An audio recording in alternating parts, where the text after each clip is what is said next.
बोलिए सद्गुरुदेव की जय।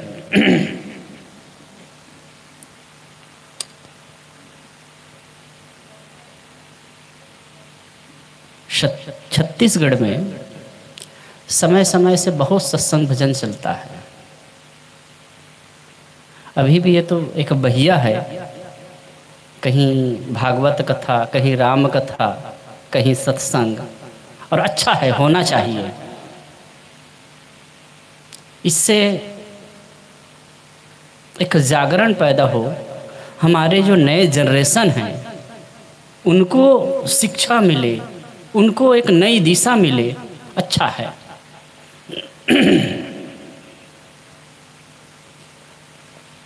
सत्संग, भजन, कथा और कीर्तन से लाभ क्या होना चाहिए, इस पर थोड़ी चर्चा मैं करना चाहूँगा।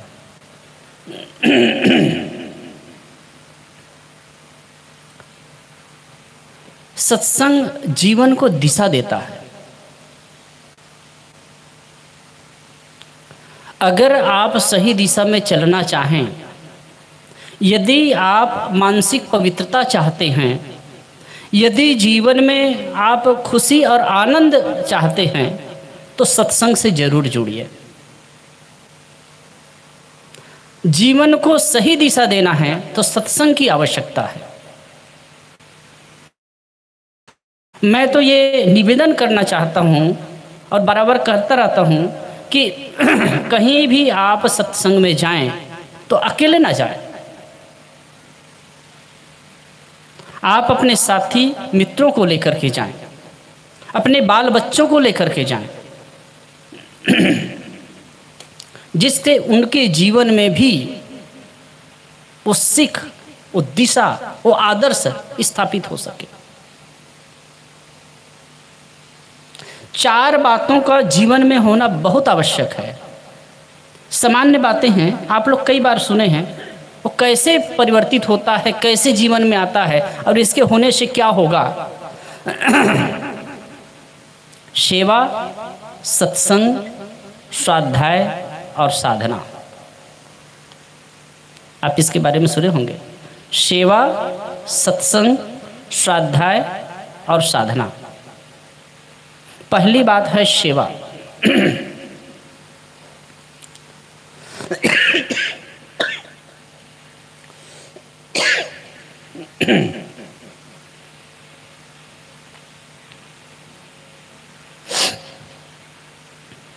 यदि आप जीवन में सुकून चाहते हैं ना, आनंद चाहते हैं, ये चारों बातें एक दूसरे से जुड़े हुए हैं, लेकिन कैसे, कितना आवश्यक है जीवन के लिए, इसकी चर्चा मैं करूंगा। पहली बात है सेवा। सेवा क्या है? जब निष्काम भाव पूर्वक, ध्यान दीजिए, निष्काम भाव पूर्वक हम तन से, मन से, वाणी से, धन से दूसरे का कोई उपकार करते हैं, वो सेवा है, निष्काम भाव पूर्वक। और जहाँ कामना होती है ना, वो सेवा नहीं रह जाती है। और इस जगत में आप इतिहास उठा करके देखिए, कोई भी व्यक्ति महान हुआ है, कोई भी व्यक्ति श्रेष्ठ हुआ है, कोई भी ऊंचा उठा है सेवा के बल पर। आज जगह जगह हनुमान जी की पूजा होती है। जितने राम मंदिर भारत में नहीं हैं, उतने हनुमान मंदिर हैं, और हनुमान की महिमा भी बहुत गाई जाती है। इधर तो रामायण की चर्चा होती है, रामायण कथा होती है, रामायण की प्रतियोगिता होती है, आप सब जानते हैं। हनुमान जी की जो सेवा है, निस्वार्थ भाव की सेवा।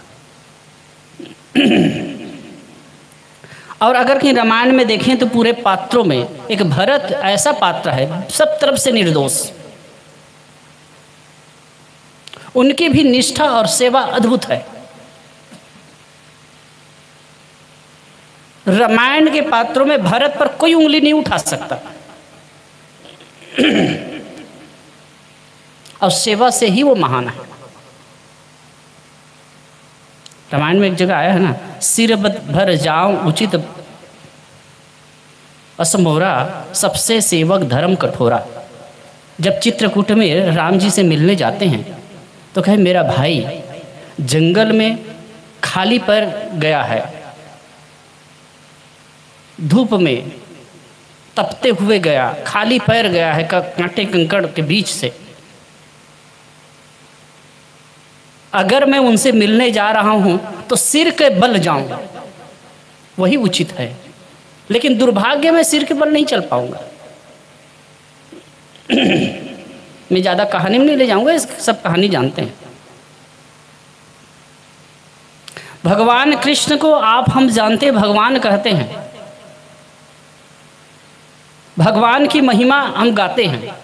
एक चीज़ और समझ लें, दुर्भाग्य यह है मानव समाज का, हमारा हिंदू समाज का, कोई भी महापुरुष हुए उसको भगवान बना के पूज लेते हैं, भगवान बना के पूजेंगे और उनके जो आदर्श है उसको दबा देंगे। और जिस दिन जिस महापुरुष को आप भगवान बना करके या पूजा की वस्तु बना करके जब बैठाएंगे ना, तो उनके आदर्श दफन हो जाएंगे। क्योंकि भगवान कर सकता है, हम कैसे कर सकते? भगवान कर सकता है, हम कैसे कर सकते? आप उनसे आदर्श लीजिए। महाराज कृष्ण के जीवन में देखिए, जब युधिष्ठिर ने यज्ञ किया, युधिष्ठिर ने जब यज्ञ किया उस समय सभी लोगों में काम का बंटवारा कर दिया गया। तो महाराज कृष्ण ने कहा कि भैया धर्मराज, मेरे लिए क्या काम है? तो केशव, आपको हम क्या बताएं, आप खुद चुन लीजिए। तो उन्होंने कहा जो लोग आएंगे उसका पैर धुलाने का काम करूंगा और जूठा पत्थर उठाने का काम करूंगा।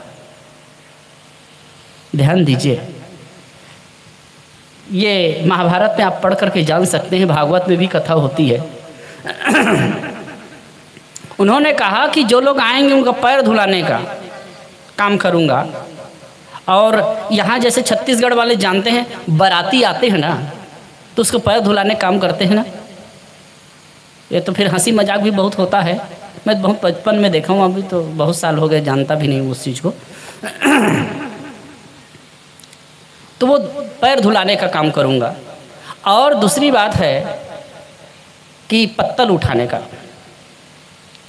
कोई काम छोटा नहीं है साहब, अगर निर्मल भाव से करेंगे तो वो आपके चित्त की शुद्धि का कारण बनेगा।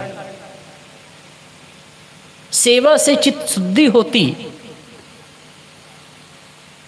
सेवा से चित्त की शुद्धि होती है। अभी मैं छत्तीसगढ़ आने पहले मुरैना गया था, तो वहाँ से ग्वालियर आया, ग्वालियर में रुका था। तो वहाँ एक जो सज्जन हैं, अच्छे बिजनेसमैन हैं, तो वो अपनी गाड़ी से कहे कि साहब मैं यहाँ ग्वालियर घुमा देता हूँ। तो फिर ग्वालियर हम लोग घूमने चले।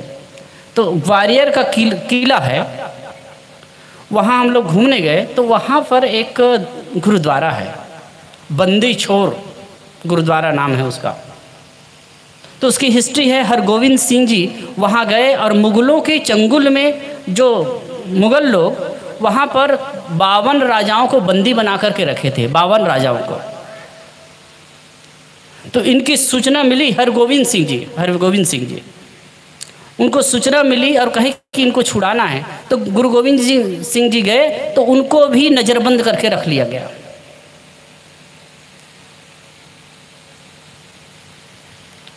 तो इस प्रकार से एक मतलब उन्होंने साहस का परिचय दिया। एक तो उनके साथ उन्होंने मारपीट तो नहीं सके, लेकिन एक नज़रबंद जैसे रखे। तो एक ज्ञानी जी थे, सिख जी, तो उन्होंने सरदार जी उन्होंने कहे साहब जब उनको बंद करके रखे तो वो जो मुग़ल किसने अकबर के बाद कोई हुए हैं, उन्होंने जो बंद करके कैद करके रखा था जहांगीर ने, तो उनको स्वप्न आया कि आप बार बार पिंजड़े में कैद सिंह का स्वप्न आता था। तो इनको पे जा कर के वो पूछे किसी से, ज्योतिष से, तो कहे कि आप ऐसे पुरुष को, सिंह पुरुष को आप कैद कर के रखे हैं जो निर्मल है, निष्पाप है, निर्दोष है। अगर आप अपना भला चाहते हैं, यदि आप अपने जीवन में सुख चाहते हैं तो उसको छोड़ दीजिए। तो उनको छोड़ा गया। फिर भी कहे कि वो जब हरगोविंद सिंह जी ने कहा कि नहीं, जो 52 राजा हैं ना, उनको निकालने की बात, जब तक उसको नहीं निकालेंगे तब तक मैं नहीं निकलूंगा, उन लोगों को जब तक नहीं निकालेंगे तब तक मैं नहीं निकलूंगा। फिर 52 राजाओं को निकालने के लिए क्या किए कि कोई भी हैं, जैसे कि शादी विवाह होता है हिंदू परंपरा में, तो पल्लू क्या कहते हुए वो जो जैसे कि वर के उसके कंधे पर कपड़ा डालते हैं और उसको वर वधू मान करके चलते हैं ना, हाँ, जो भी जोड़ना कहते हैं कि तोड़ना कहते हैं, अब हम नहीं जानते हैं, तो वो ढंग से। तो कहे कि हिंदू परंपरा में तो शादी में एक बार ही कोई मतलब पल्लू पकड़ता है, मतलब उसके पीछे चलना है, तो ऐसा तो कोई चलेगा नहीं, और चल पाएंगे तो 2-4 ही चल पाएंगे। तो कहा जाता है हरगोविंद सिंह जी के पट्टा था, जो उत्तरी था, वस्त्र था, उसको 52 फाटे में फाड़ा गया, 52 फाटे में, 52 टुकड़े में, और उसको एक एक पकड़ करके फिर निकले, और निकाले तभी वहाँ से वो निकले। और उनको पकड़ करके राजा ने कहा, बादशाह ने कहा, जहांगीर ने कहा कि आप निकल सकते हैं, लेकिन उनके जो पल्लू पकड़ करके, तो 52 फाटक फाड़ा गया और उसको पकड़ करके निकले। सेवा, कठोर बिना खाए पिए तपस्या करते रहे, दूसरे के लिए लोगों का उत्थान हो। वहीं मैं देखा, मैं तो दूसरी बात बताने जा रहा था, एक सरदार जी थे करोड़पति, करोड़पति। हम लोग जूता निकाले तो बाहर रख रहे थे, वो कहा कि इधर दीजिए महाराज। अब वहाँ गए तो ले गए और जूता को साफ करके फिर रखे, साफ करके।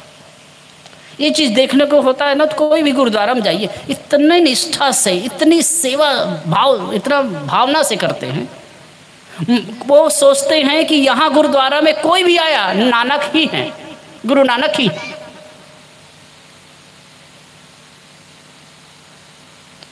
सेवा, यदि आपका स्वास्थ्य है, यदि आपका शरीर है, तो शरीर से सेवा करिए। कहीं भी आप जाते हैं, कोई भी धर्म सभा में जाएं, कोई सार्वजनिक सभा में जाएं, कहीं भी जाएं, यदि आपका सामर्थ्य है तो ये मत देखिए, अपना स्टेटस मत देखिए कि अरे भाई मैं पढ़ा लिखा हूँ, अरे भाई मैं नौकरी करता हूँ, मैं धनी मानी हूँ, मेरा स्टेटस है। तो नहीं करना चाहिए। करिए, करिए, आप पीछे मत हटिए। सूरत में एक डॉक्टर हैं, हार्ट स्पेशलिस्ट है, वो बहुत पुराने और नामी डॉक्टर हैं। बताऊं वो कितना फीस लेते हैं? कंसल्टिंग फीस है उनका एक बार का 2500 रुपया। आप जाएंगे, बताएंगे, ट्रीटमेंट गजब का करते हैं, लेकिन आप जाएंगे, पहली बार मिलेंगे और उनसे मिलने का फीस है 2500 रुपया। लेकिन वो कभी आश्रम में आएंगे ना तो सब काम करेंगे, झाड़ू भी लगाएंगे, पारस करेंगे, जो कहें वो करेंगे। अब उनकी महिमा मैं गा रहा हूं। तो कहीं भी जाइए, पीछे मत हटिए। और यदि आपके पास धन है, धन से आप सामर्थ्यवान हैं, तो यथासंभव जहां आवश्यकता है, ऐसी जगह है, वहां धन से भी सेवा कीजिए, पीछे मत हटिए।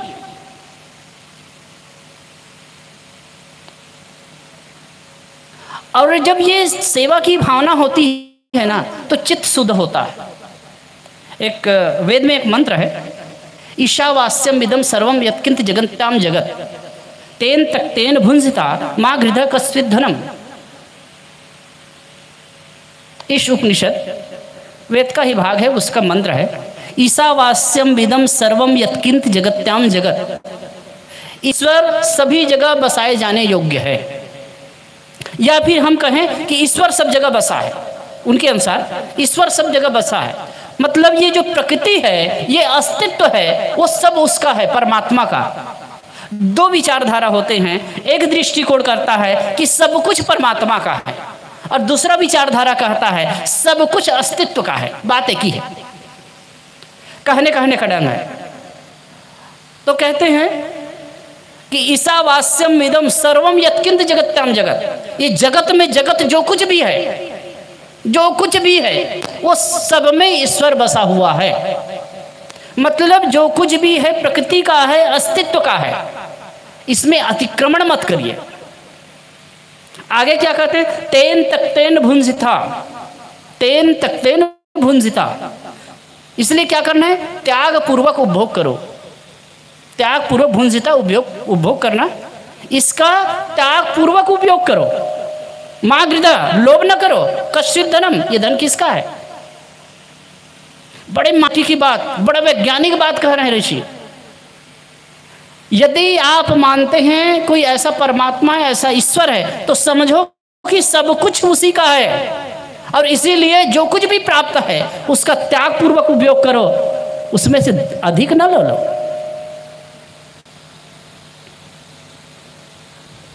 और जो कुछ बन सके दूसरों की सेवा करो। इसी में एक जगह आया है, श्रद्धा देयम श्रिया देयम भ्रिया देयम, उपनिषद में ही आया है, श्रद्धा देयम अश्रद्धा देयम, भ्रिया देयम श्रिया देयम, ह्रिया देयम समिधा देयम, कि श्रद्धा है तो दो, श्रद्धा नहीं है तो अश्रद्धा से ही दो, देते देते श्रद्धा हो जाएगी।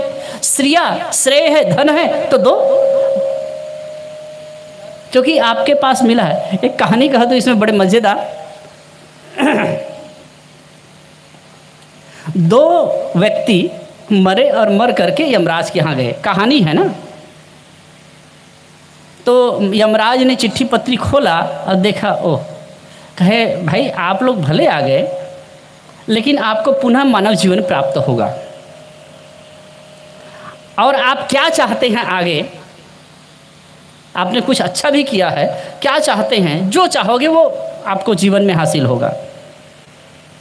अगर कुछ समस्या हो वो भी बताइए। तो उनमें से एक ने कहा कि महाराज आप खुश हैं, प्रसन्न हैं, तो ऐसा कुछ करिए, ऐसा मुझे आशीर्वाद दीजिए। क्योंकि कोई भी आता था, जब मैं जीवन में रहा तो बहुत परेशान करते थे, हर आदमी आता था कि भाई मुझे कुछ दो, मुझे कुछ दो, या कुछ न कुछ मांगने आ जाते थे। इसलिए ऐसा कुछ करिए कि कुछ देना मत पड़े। कहता तथास्तु।